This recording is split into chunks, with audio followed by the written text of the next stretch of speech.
Bismillahirrahmanirrahim. Assalamualaikum warahmatullahi wabarakatuh.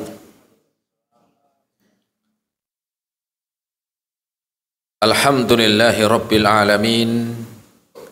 Wassalatu wassalamu ala rasulillahil amin. Wa ala alihi wa ashabihi wa man tabi'ahum bi ihsanin ila yaumiddin. Amma ba'du. Alhamdulillah, segala puji bagi Allah Subhanahu wa ta'ala yang telah memberikan kita nikmat-nikmat yang begitu banyak. Dengan itu kita masih bisa mendatangi majelis ilmu, dan semoga ilmu yang kita dapatkan bisa kita amalkan sebagai bekal untuk menghadap kepada Allah Rabbul Alamin. Kemudian salawat dan salam kita sampaikan kepada Nabiullah Nabi Muhammad sallallahu alaihi wasallam beserta keluarganya, para sahabatnya dan umatnya sampai hari kiamat nanti. Jamaah rahimani Allah wa iyyakum jami'an. Kita melanjutkan kembali di dalam kajian rutin di Rifdatus Sunnah dengan bahasan dari kitab Khamsun Qawaid Qur'aniyah, yaitu kitab yang membahas kaidah-kaidah Al-Quran yang ditulis oleh Syekh Umar Al-Muqbil hafidhahu ta'ala, di mana kita malam hari ini akan melanjutkan kaidah yang ke-40. Kaidah yang ke-40. Kaidah yang ke-40 ini diambil dari Al-Quran surat An-Nahl ayat yang ke-90. Surat apa? An-Nahl ayat 90. Allah Subhanahu wa ta'ala berfirman, innallaha ya'murukum bil adli. Sesungguhnya Allah Subhanahu wa ta'ala memerintahkan kalian untuk berbuat adil. Quran surat An-Nahl ayat yang ke-90. Sesungguhnya Allah Subhanahu wa ta'ala memerintahkan kalian untuk berbuat adil. Innallaha ya'murukum bil adli. Sebagian orang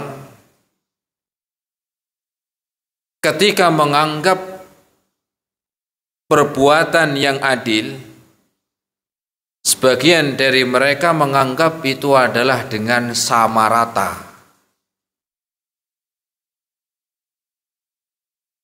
atau sama jatah dan seterusnya. Padahal apa? Yang dimaksud adil di dalam syariat Islam itu bukan demikian. Karena adil yang dimaksud sebagaimana dikatakan oleh Syekh Khalid Al-Muslih, murid plus menantu dari Syekh Muhammad bin Shalih Al-Utsaimin, beliau mengatakan, ammal adlu fa'i'ta'u kulli syai'in ma yunasibuhu wa yastahiquh. Yang arti dari adil itu adalah menempatkan sesuatu sesuai dengan yang berhak, menempatkan sesuatu sesuai dengan yang berhak dan diterima. Ini makna dari adil. Jadi bukan apa? Bukan sama rata sama rasa. Bukan.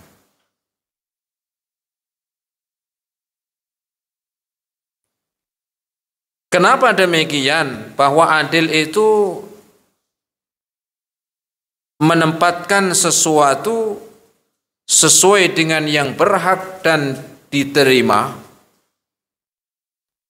Maknanya karena adil yang dimaksud itu adalah menurut Allah Subhanahu wa ta'ala. Adil menurut Rasul sallallahu alaihi wasallam.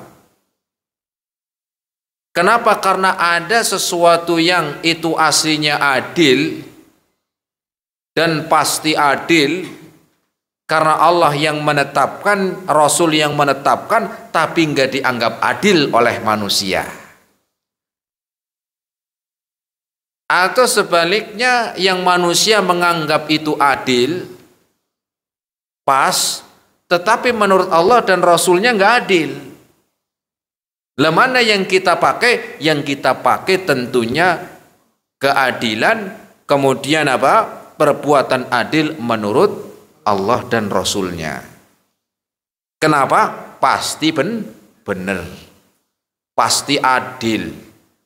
Tapi kalau manusia belum tentu adil, ya.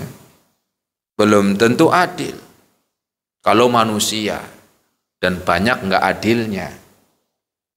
Contoh,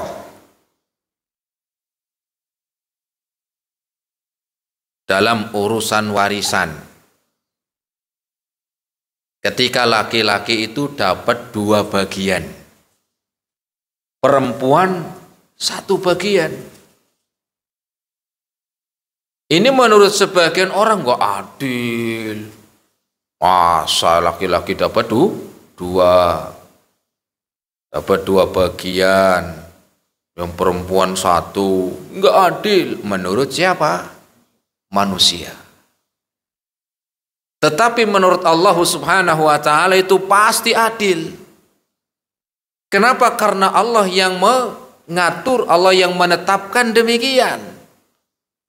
Bahkan Allah langsung yang berfirman tentang laki-laki dapat 2 bagian, perempuan 1 bagian, langsung dari atas langit. Dan ini Allah sebutkan dalam Al-Quran surat An-Nisa ayat yang ke-11. Lidzakari mithlu hadzil unthayain.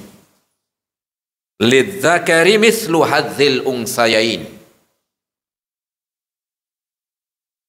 Dan laki-laki mendapat 2 bagian, ya, dari apa? Dari perempuan. Nah, kita memakai adil ini apa? Sesuai dengan adil menurut Allah Subhanahu wa ta'ala, bukan menurut manusia. Makanya kita sebutkan tadi adil itu sebagai, ya, ukuran siapa? Adil menurut Allah dan Rasul. Karena ketika Allah telah menetapkan sesuatu, pasti itu adalah adil, pasti. Kalau manusia belum tentu. Walaupun apa? Walaupun ya slogannya adil makmur, belum tentu manusia. Kalau Allah enggak.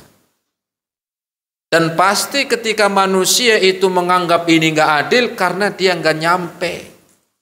Tetapi Allah itu ketika menetapkan sesuatu pasti karena ada hikmah. Sebagai contohlah, ketika seorang anak laki-laki dapat 2 bagian dari perempuan, misalnya ini anaknya dua-duanya sudah menikah, ya misalnya, kemudian meninggalkan misalnya, ya setelah dibagilah misalnya, yang laki-laki dapat misalnya dapat 20 juta misalnya, anak perempuan dapat 10 juta. Kalau yang laki-laki ini dia punya keluarga, punya anak 4, dia yang harus menafkahi, dia yang harus memberikan nafkah anak istrinya, untuk beli beras, untuk bayar anak sekolah, untuk kebutuhan sehari-hari, untuk bayar listrik, bayar air, BPJS, apalagi PAM, ya, kok apal Ustaz? Ya apal wong tiap bulan bayar begitu yuk. 20 juta tadi mungkin nggak nyampe 1 tahun udah habis. Ya, sudah habis. Ya. Berbeda yang anak perempuan 10 juta, tapi dia punya suami. Anteng gak itu uangnya? Anteng. Kenapa nggak keluar? Wong dia makan, suami yang ngasih. Bayar listrik anak sekolah, bayar kontrakan. Ya suami yang nafkahi. Suami yang apa? Yang membayar. Sehingga uang anak perempuan ini aman. Ya. Sehingga ketika Allah telah menetapkan sesuatu itu pasti adil, pasti. Berbeda dengan penetapan manusia. Seringkali ya dan banyak terjadi tidak adil. Ya. Contoh lagi misalnya, laki-laki boleh menikah lebih dari satu. Masa yang perempuan nggak boleh, nggak adil itu. Nah, ya. Dianggap nggak adil. Ya.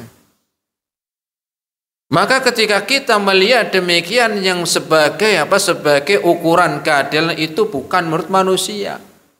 Allah yang membolehkan dan pasti ada hikmahnya di sana. Ya, dan pasti ada hikmahnya. Baik yang kita tahu ataupun yang tidak kita tahu pasti ada hikmahnya. Di antaranya hikmahnya karena laki-laki memiliki sifat memimpin. Beda dengan perempuan itu dipimpin. Ya. Perempuan juga nggak usah ngiri, enak ya laki-laki bisa menikah lebih dari satu.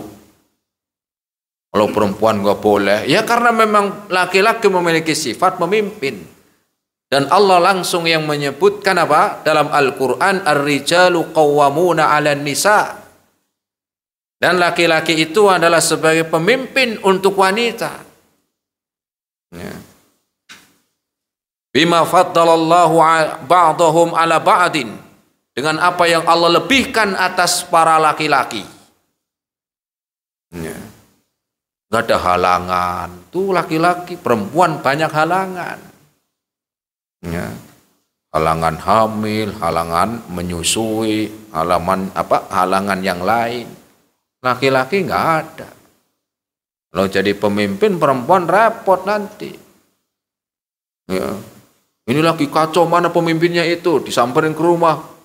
Nih pemimpin, nih lagi ada kekacauan. Nanti pemimpin kita lagi nyusuin. Ya kan kalau laki-laki nggak ada halangan. Sehingga bebas. Ya. Ada lagi kacau suatu tempat, cari pemimpinnya. Mana pemimpinnya? Nanti habis lahiran. Lagi nih, nifas. Itu perempuan. Sehingga ketika Allah Subhanahu wa taala menetapkan demikian adil. Ya. Allah memerintahkan berpasang-pasangan laki-laki, perempuan, adil. Hari ini ada orang yang nggak terima, katanya nggak adil. Ya harusnya sesama jenis juga boleh katanya. Laki-laki sama laki-laki, perempuan sama perempuan. Dan mereka sudah mulai ada usaha pengen dilegalkan di negeri ini. Ya. Karena merasa ketika adanya berpasangan laki-laki dan perempuan menurut mereka kurang adil. Harusnya juga ya satu jenis. Nanti kalau ini dilegalkan repot. Jangan biasanya dapat undangan ya mengharap ridho pernikahan antara Budi dan Susi biasa. Besok kalau ini dilegalkan bahaya, menghadiri undangan antara Budi dan Joni. Ngeri jamaah. Ya. Kalau sudah dilegalkan begitu, antara Susi dan Wati bahaya.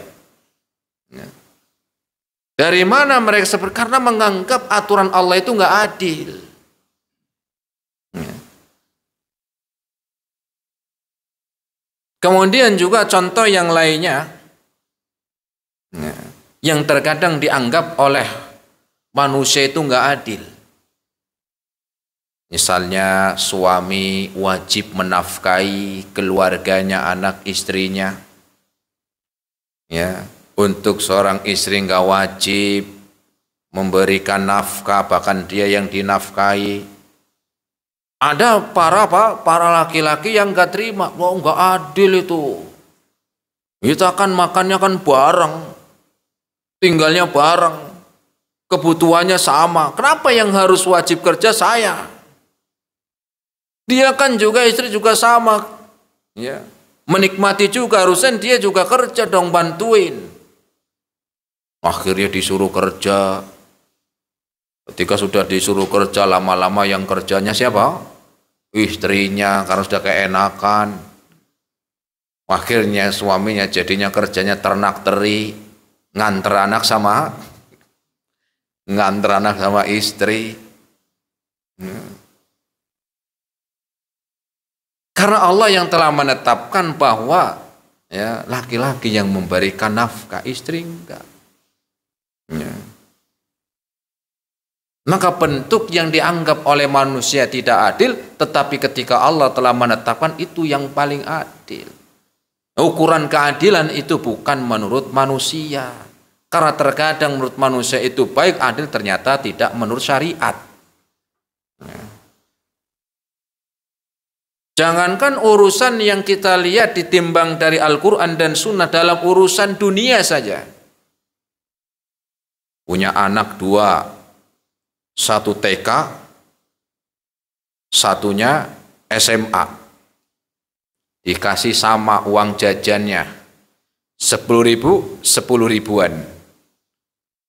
Kalau yang anak TK ya lebih. TK yang paling jajannya 5.000 udah cukup. Anak yang SMA dia harus naik apa? Angkot, naik bis, naik kendaraan 10.000, bensin aja belum belum cukup. Ya, belum lagi nanti kalau butuh apa ya keperluan sekolah gak cukup. Ya. Nah, sehingga perintah Allah Subhanahu wa taala dalam ayat ini, innallaha ya'murukum bil adli. Sesungguhnya Allah memerintahkan kalian untuk berbuat adil. Ini kaidahnya. Kemudian perintah untuk berbuat adil ini bukan hanya dalam surat An-Nahl ini saja, tetapi juga disebutkan ya banyak di dalam Al-Quran, diantaranya surat Al-Ma'idah ayat yang ke-8. Surat apa? Al-Ma'idah ayat yang ke-8. Allah Subhanahu wa taala berfirman, i'dilu huwa aqrabu littaqwa. Berbuat adillah kalian. Ya, huwa aqrabu littaqwa, karena perbuatan adil ya, maka itu adalah perbuatan yang paling mendekat, paling dekat ya di dalam ketakwaan. Quran surat Al-Maidah ayat yang ke-8. Belum lagi nanti keutamaan orang yang berbuat adil. Di dunia dia mendapatkan keutamaan dan juga di akhirat nanti. Dan juga di akhirat nanti. Di mana Rasul sallallahu alaihi wasallam menyebutkan di hari kiamat nanti dalam keadaan yang panas menyengat. Manusia dikumpulkan dalam keadaan khufatan uratan gurla. Dalam keadaan tidak memakai pakaian, kemudian dalam keadaan telanjang, belum disunat, dan tidak memakai alas kaki. Ya. Dan ketika itu tidak ada naungan, kecuali yang Allah Subhanahu wa taala berikan kepada yang dikehendaki. Di antaranya siapa? Di antaranya adalah imamun adil, seorang pemimpin yang adil. Di antaranya ya, ada 7 di antaranya ini ya, hadisnya ya panjang, di sana disebutkan di antaranya imamun adil, pemimpin yang adil ya. Kita lihat pada zaman Rasul sallallahu alaihi wasallam sebagai teladan, disebutkan dalam hadis riwayat Al-Imam Al-Bukhari. Jadi kisahnya begini. Ada seorang wanita dari suku Makhzumiyah Syarifah. Dari suku Makhzumiyah Syarifah. Ini suku Makhzumiyah ini dikenal orang-orang yang memiliki apa? Disebut memiliki citra yang baik. Atau dari Makhzumiyah ini dikenal dengan orang-orang yang memiliki keutamaan dari segi harta, kedudukan. Ya. Ternyata ada di antara mereka salah seorang perempuan yang mencuri. Ya. Dan ini terjadi pada zaman Rasul Shallallahu Alaihi Wasallam. Dan di dalam Islam adalah seorang yang mencuri itu adanya apa? Adanya had. Apa itu had? Hukum sesuai perbuatan dengan apa yang dilakukan di dunia, yaitu dengan dipotong tangan. Tapi ini bukan sembarangan nyuri terus potong, enggak. Nyurinya apa dulu? Kalau nyurinya sendal jepit enggak boleh. Ada aturannya. Batasan sampai mana terkena hukuman potong tangan itu. Kemudian ketika mencuri keadaannya gimana? Kalau pas lagi kelaparan, lagi paceklik, memang susah kehidupan mencuri, ini beda dengan hari-hari aman. Kemudian ketika mencuri, apakah ada paksaan, ada sesuatu yang membuat dia melakukan itu, juga ada perhitungan. Setelah itu sudah semuanya, baru yang menghukum memotong tangan siapa? Enggak setiap kita, apalagi RT. Ya. Jadi ada aturan. Aturan bagi yang mencuri dan yang akan memberikan apa? Memberikan hukuman. Ada aturan panjang di dalam Islam. Nah, orang ini semuanya apa sudah sesuai. Ya. Pokoknya sudah terpenuhi syarat semuanya. Sehingga harus dieksekusi potong tangan. Enggak dipenjara. Enggak dipenjara. Potong tangan, sobatin pulang. Paling kalau ketemu orang malu, assalamualaikum, enggak ada tangannya. Kan malu. Enggak dipenjara. Tapi itu sebagai apa? Ya sebagai hukuman. Orang mikir kalau begitu, orang mikir kalau mencuri, merampok, apalagi korupsi, mikir, enggak mau tangan saya nanti hilang. Ya. Nah, intinya kisah pada zaman Rasul ini, orang ini sudah memenuhi syarat semuanya. Akhirnya dari Bani Makhzumiyah malu, gimana nih? Kita itu terkenal dengan bangsa yang terhormat. Orang-orang kita memiliki citra yang tinggi. Masa ada saudara kita akan dipotong tangannya? Ini harus harus digagalkan. Minimal dikurangi lah hukumannya. Minimal apa? Dikurangi. Malu kita. Apa kata dunia? Begitu. Kemudian mereka berembuk lah. Terus kira-kira kita gimana caranya biar nggak sampai dipotong tangannya? Akhirnya salah satu mereka begini. Nah, kita memang harus melobi orang yang dekat dengan Rasul. Kita melobi orang yang dekat dengan Rasul. Nah, orang dekatnya Rasul inilah yang nanti menyampaikan apa? Menyampaikan masalah ini. Kalau kita langsung ke Rasul, tahu sendiri ente, begitulah. Rasul adil. Dan itu sudah benar, dia sudah dapat itu, sudah jelas syarat-syarat terpenuhi. Maka malam itu datang mereka ke Usama. Karena Usama itu adalah orang yang termasuk bapak sama anaknya. Usama anaknya Zaid bin Harisah. Ya, itu termasuk orang yang Rasul sangat cinta. Bahkan Zaid bin Harisah pernah Rasul menganggap sebagai anaknya sebelum diangkat menjadi seorang nabi. Sebelum diangkatnya menjadi seorang nabi, kan Zaid ini budaknya, sampai pernah dianggap menjadi anaknya, diangkat menjadi anaknya. Ya, sampai Rasul mengatakan Zaid bin Muhammad. Tetapi ketika telah datang Islam, kemudian diganti Zaid bin Harisah. Nah, anaknya juga dicintai oleh Rasul, Usama bin Zaid. Orang dekat Rasul. Datang mereka, ngelobi.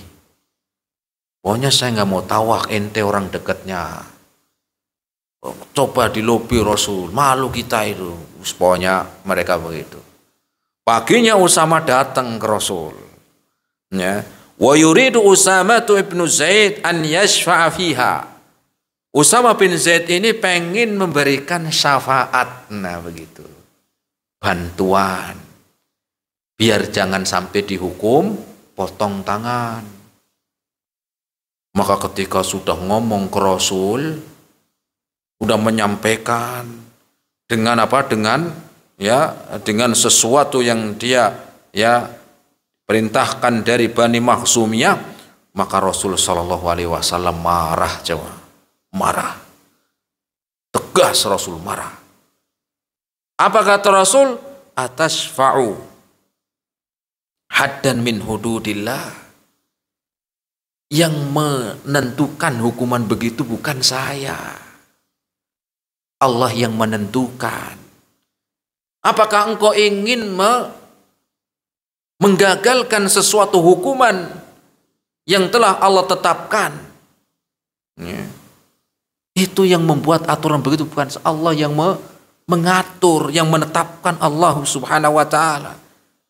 Kemudian Rasul mengatakan, wallahi, ya, innama ahlakal ladina min qablikum innahum kanu idza sariqa fihim al-ghaniyyu tarakuhu. Inilah penyebab orang-orang dahulu sebelum kita binasa. Rasul ngomong di depan orang banyak, jamaah. Inilah masalah seperti inilah yang menjadi kaum sebelum kita itu binasa. Apa itu? Apabila yang mencuri di antara mereka orang terhormat, punya jabatan, punya nama, punya pengikut, taroku, maka enggak diadili. Walaupun diadili sebagai apa? Sebagai formalitas saja begitu. Ya. Wa in sariqa fihim alwadi'u aqamu alaihil had. Tetapi kalau yang masalah yang sebagai pelaku pencuri itu orang miskin, orang enggak punya jabatan, orang nggak punya uang, orang yang tidak memiliki kedudukan, langsung kena. Hukumannya tajam kemana? Tajam ke bawah, tumpul ke atas. Marah Rasul ketika begitu. Walaupun itu sama orang yang dia percaya. Kemudian Rasul mengatakan, waimullahi, demi Allah, lau anna Fatimah binta Muhammadin sariqat laqata'tu yadaha. Demi Allah, kalau seandainya anak saya itu Fatimah bintu Muhammad yang nyuri, saya yang motong tangannya. Tegas. Ngeri nggak jawab? Rasul, kalau seandainya Fatimah yang nyuri, anak saya bintu Muhammad nyuri benar-benar syarat-syaratnya semua terpenuhi, saya yang motong tangannya. Jadi nggak ada yang namanya apa? Ya, nggak ada yang namanya tarik-tarik kayak karet. Ya, nggak ada hukum yang apa? Yang kuat ke bawah, tumpul ke atas, tajam ke bawah, tumpul ke atas, enggak. Tegas Rasul. Ya. Nah ini contoh sebagaimana Rasul apa? Ya, disebutkan dalam hadis riwayat Imam Al-Bukhari. Dilu wa huwa aqrabu littaqwa. Ya. Innallaha ya'murukum bil adl. Kemudian muallif penulis ya dalam kitab tersebut Khamsun Qawaid Al-Qur'aniyah membawakan satu kisah. Kisahnya adalah yang disebutkan dalam kitab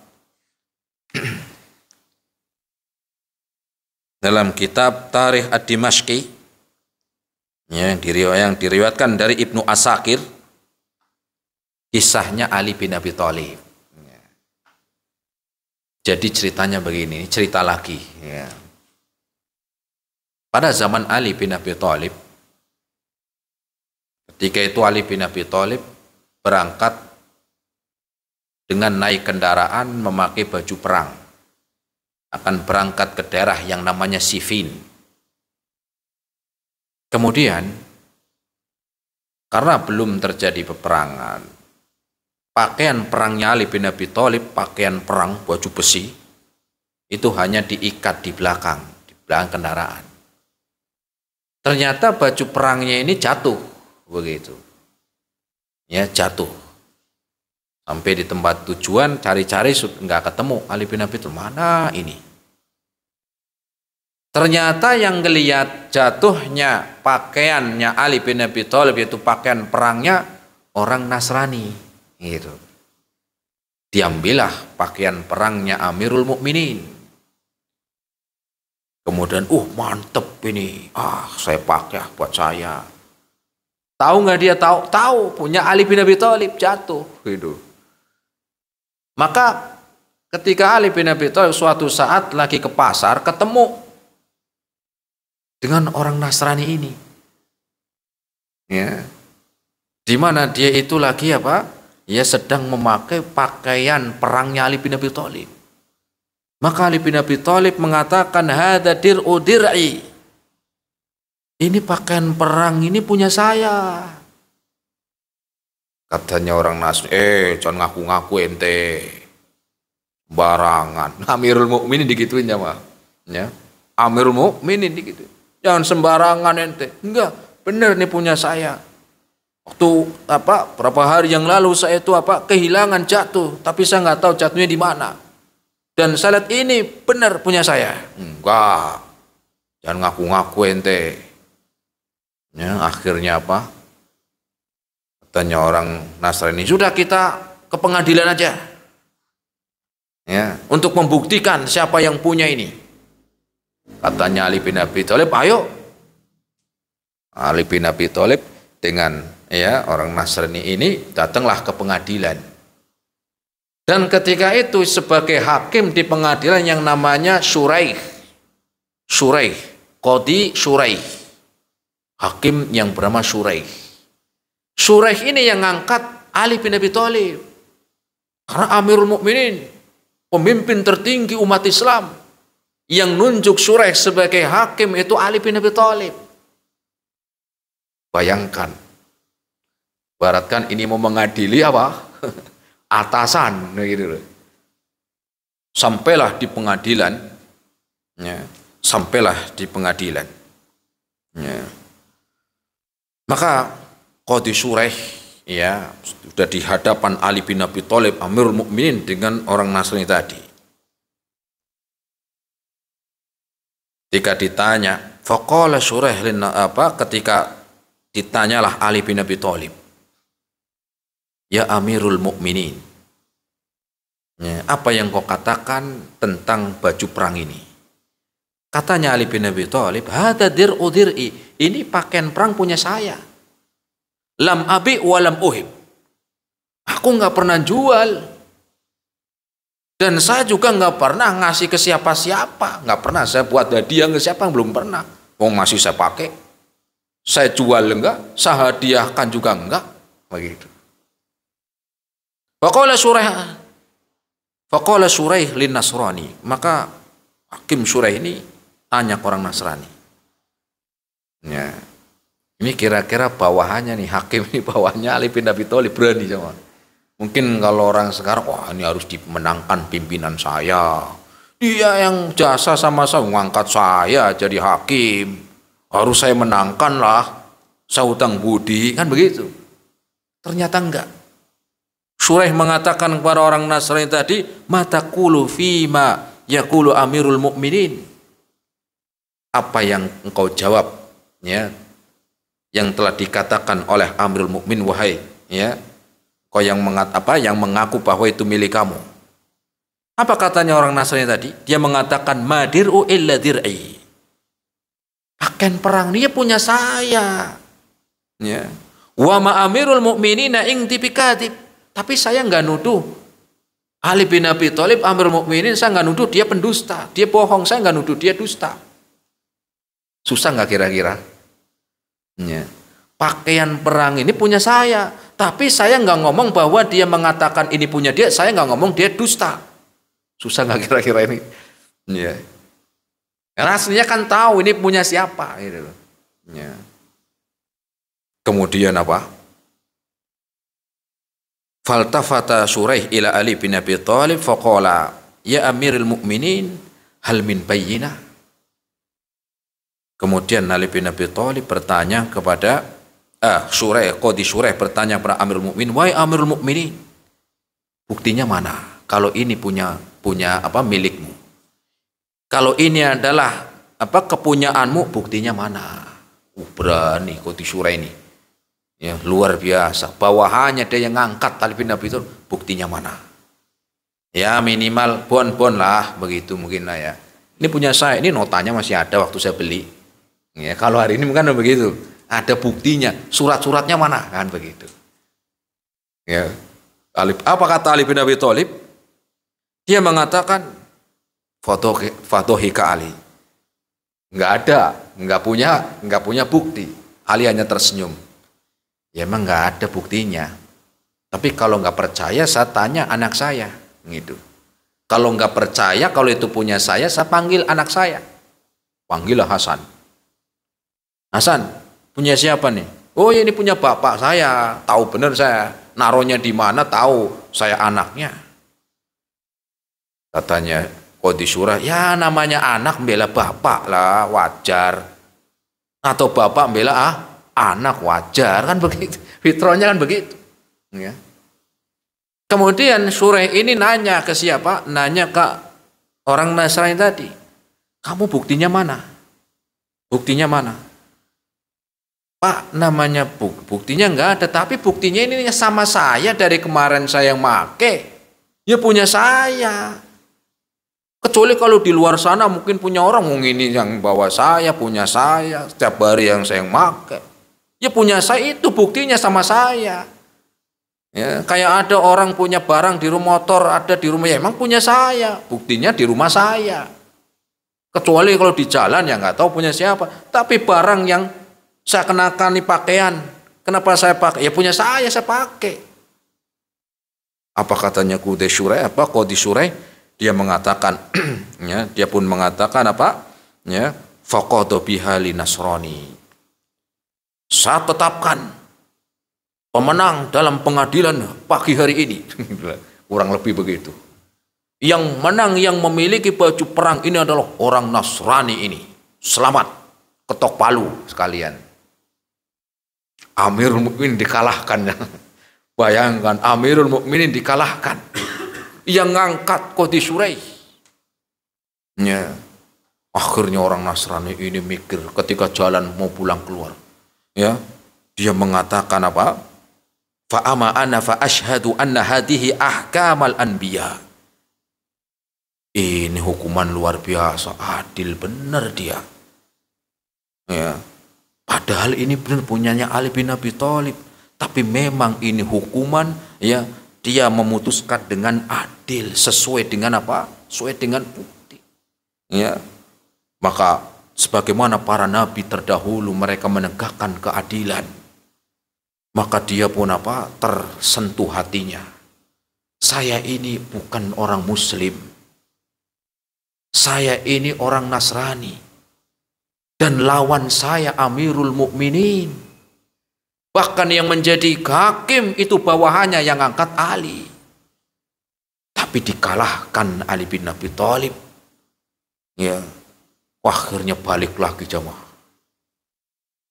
Kemudian Ali bin Abi Thalib ngomong ke Qadi Shuraih dan Ali bin Abi Thalib, ya jujur itu bukan punya saya. Saya ngelihat ketika Amir Mukminin lewat, ya naik kendaraan jatuh saya ambil waktu itu. Dan saya kembalikan baju perang ini. Ya, saya kembalikan untuk wahai Amir Mukminin. Dan hari ini saya masuk Islam, asyhadu alla ilaha illallah wa asyhadu anna Muhammadan abduhu wa rasuluh. Masuk Islam jamaah. Kemudian baju perang tadi yang sudah dipegang Ali, ya, beliau pun mengatakan, amma idza aslamta fahiyalak. Karena engkau sudah masuk Islam, baju perang ini saya hadiahkan buat engkau, hai. Ya, mu'alaf lah begitu ya. Ya. Karena engkau sudah masuk Islam, saya hadiahkan baju perang ini untukmu, buat kamu. Kemudian dikasih uang sekalian sama Amirul Mukminin. Luar biasa.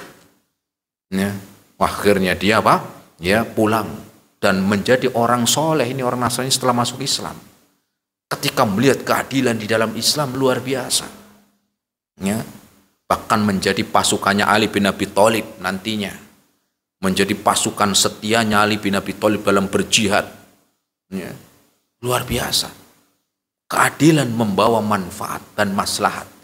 Orang bisa masuk Islam dan jadi orang taat, jadi orang soleh karena melihat keadaan. Ya, sehingga aslinya agama Islam itu luar biasa. Ya, adil, tetapi seringkali dikotori oleh orang-orang muslimnya itu sendiri. Ya. Dan kemudian Ali bin Abi Thalib bertanya kepada Suraih. Bertanya, ya, Ali bin Abi Thalib, kenapa engkau memutuskan dengan seperti itu, wahai Suraih?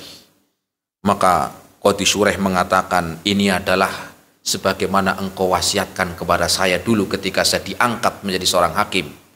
Saya masih ingat betul, wahai Ali bin Abi Thalib, wahai Amirul Mukminin, apa wasiatnya? Kemudian katanya Suraih, ya, ketika engkau mengangkat saya dinasihati, andaikan engkau memutuskan, ya, atau bertindak secara adil, ya, engkau memutuskan atau bertindak secara adil, maka jabatan dan amanahmu akan terjaga, wahai Suraih. Itu yang saya terus pegang, wahai Amirul Mukminin. Nasihatmu itu masih saya pegang. Seandainya engkau memutuskan dan bertindak secara adil, ya, amanah, maka jabatanmu, wahai Suraih, terjaga. Adil, bertindak, memutuskan, berani, maka jabatan itu akan terus engkau jaga. Tetapi ketika engkau ngasal, nah sebaliknya, ya. Dan ini yang hari ini sulit untuk dicari orang-orang model seperti ini. Kenapa? Karena akhirnya bertindak dia nggak adil dalam memutuskan perkara. Apa gara-garanya? Khawatirnya jabatannya dicopot. Kalau nggak dicopot, dimutasi. Kalau nggak dimutasi, dipecat, diturunkan jabatannya, dicari-cari kesalahannya, begitu. Akhirnya memutuskan tidak adil. Kenapa? Takut jabatannya hilang, takut jabatannya turun, takut dimutasi, takut dipecat. Nah, itu dia. Sehingga nggak adil. Ya. Akhirnya takut inilah yang menjadikan dia tidak berani berlaku adil. Baru diancam dikit langsung loyo. Awas macam-macam kamu ngalahin saya. Kamu nggak bela saya. Kamu nggak menangin saya, awas. Mikir, takut. Kalah di situ. Ya, ini yang sulit dicari hari ini. Jamaah rahimani Allah wa iyyakum. Itu diantara apa? Diantara yang dibawakan oleh muallif penulis dalam kitab ini, ya, tentang kisahnya Ali bin Abi Thalib. Kemudian beliau melanjutkan dalam kitabnya, ya, kitab tadi, yaitu Qawaid Qur'aniyah. Dan di dalam urusan Allah memerintahkan kita berbuat adil bukan hanya di dalam urusan hakim atau orang yang punya wewenang. Tapi dalam kehidupan kita sehari-hari pun kita diperintahkan adil. Ya. Kita pun diperintahkan adil. Misal contohnya, ya tadi yang punya istri lebih dari satu, yang adil. Ya, bagaimana adil itu? Ya, adil pertama dalam menginap bermalam, adil dalam, ya, memberikan tempat tinggal, adil dalam memberikan nafkah, adil di dalam mengajak safar. Nggak boleh sama yang muda terus, ya. Ya. Istri muda terus, yang tua nggak diurusin, nggak boleh, harus adil. Jangan mikirnya enaknya doang, hati-hati, ancamannya berat. Ya. Yang di muda 3 hari, kalau yang di tua sehari. Nah, ini nggak adil namanya. Atau mungkin malah nggak dikunjungi. Tempat tinggal yang sana diberikan rumah, fasilitas yang mencukupi. Istri yang tua, wah, rumah aja ngontrak, fasilitas nggak ada, minjem lagi, wah, ya. Atau mungkin nafkah juga sama. Yang sana makannya apa? Ya, ya misalnya sana makannya ayam, ayam goreng terus, ini tempe mulu. Yang sana makannya ikan gurame bakar mulu, yang sini teri mulu. Ikan teri yang kecil itu. Ya, ini nggak adil namanya. Ya. Makanya Rasul Shallallahu Alaihi Wasallam sampai mengatakan, man kanat lahu imro'atan, barang siapa yang memiliki punya dua istri, fa mala ila ihdahuma jaa yaumal qiyamati wa shikuhu ma'il. Itu kalau nggak adil kata Rasul. Ya. Kalau nggak adil tuh, nanti hari kiamat datang dengan jalannya begini. Nanti ketahuan. Shikuhu ma'il, shikuhu ma'il ini ya punggungnya itu miring, jalannya begini. Nanti ketahuan, oh ini dulu nih di dunia punya dua istri nggak adil nih. Ya. Nah itu ketahuan. Ya, naudzubillah ya. Lah kalau istrinya satu gimana? Sama, istri satu juga harus adil loh. Kan nggak ada saingannya, Tat. Lah, namanya adil itu nggak harus ada saingannya. Contoh memberikan nafkah harus adil. Harus adil gimana? Ya jangan berlebihan, jangan pelit. Itu adil. Jangan berlebihan, jangan pelit. Bagaimana berlebihan? Misal kerja gajinya 10 juta misalnya. Tiap gajian kasihkan ke istrinya semuanya. Ya, besok kirain dia mau berangkat, mau beli bensin buat makan di luar, minta duitnya. Duitnya sendiri kok diminta. Pengen sedekah, Bu, minta duitnya, Bu. Mau ngapain? Mau sedekah. Duitnya sendiri kok. Besoknya lagi minta, Bu, mau minta duitnya. Mau ngapain? Mau ngasih orang tua saya, kasihan sakit. Nah, dah ini. Nggak boleh minta lagi. Duitnya sendiri. Ya. Atau sebaliknya, gaji 10 juta, anaknya 4, ngasih nafkahnya 500.000 sebulan. Cukup nggak? Ya nggak cukup. Ini namanya pelit. Bukan pelit lagi ini. Nggak bener. Anaknya 4, gaji 10 juta, ngasih nafkah untuk anak istrinya 500.000 untuk sebulan. Mana cukup? Nah begitu. Maka adil bukan cuman punya istri 1, 2, tapi 1 pun adil dalam nafkah. Ini pun akan dipertanggungjawabkan di hadapan Allah nanti pada hari kiamat. Orang tua ke anak, jangan pilih-pilih. Oh kalau anak ini dia sayang, kalau anak itu kurang. Kenapa? Karena ini suka ngasih duit, yang itu kurang. Nggak boleh. Akhirnya dia pilih kasih. Cucunya ada 5, ya dari anak 2. Yang sering ditemenin terus sama orang tuanya, sama kakeknya atau neneknya. Cucu dari anak yang baik, suka ngasih uang, digendong, dimomong. Tapi cucu yang anak yang kurang mampu dibiarin, namanya nggak adil.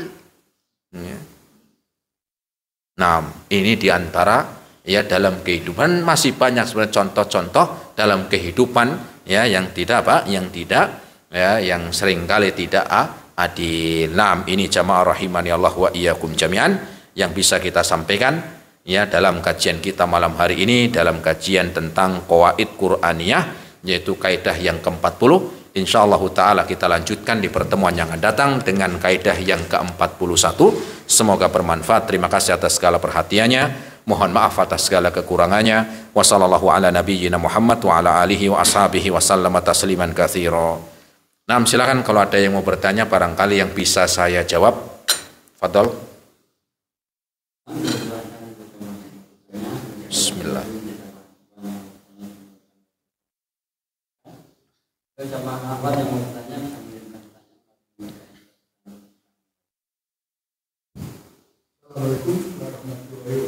Waalaikumsalam warahmatullahi wabarakatuh.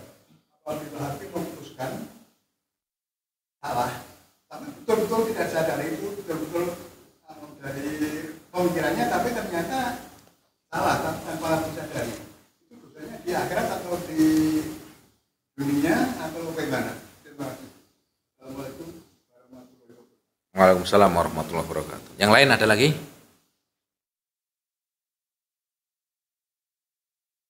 Silakan.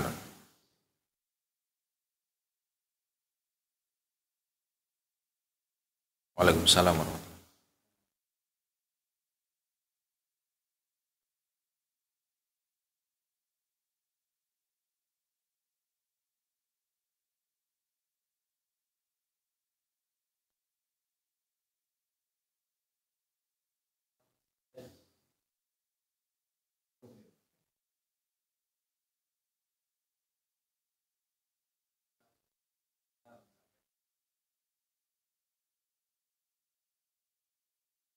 Satu lagi, terakhir, barangkali masih ada lagi. Cukup? Ya. Pertanyaan tadi tentang bagaimana seorang hakim yang sudah berusaha adil dengan ilmu yang dia ketahui, dengan usaha yang maksimal, tetapi ternyata salah. Apakah dia menanggung dosanya? Maka jawabannya tidak. Rasul sallallahu alaihi wasallam bersabda dalam hadisnya, "Idza ijtahadal hakimu", apabila seorang hakim itu sudah bersungguh-sungguh, maksimal dengan ilmu, kemampuan dan apa yang dia miliki, sudah bersungguh, dia adil, sudah berusaha, ya. Kemudian apa? Faida aswaba au shawab, ya, au ahsan, apabila dia benar, ya, maka dia mendapatkan ajroni, dapat 2 pahala. Wa idza akhta'a, tetapi kalau salah, dia mendapatkan ajrun wahid, dapat pahala 1, ya. 1 ini bukan berarti kesalahannya dia benar, bukan, tetapi 1 pahala ini pahala usaha maksimal, sungguh-sungguh, ya, adilnya dia, tapi sudah berusaha, itu dapat 1 pahala kesungguhannya. Kalau salahnya ya tetap salah. Adapun yang hakim yang sudah benar tadi, sungguh, dia dapat 2.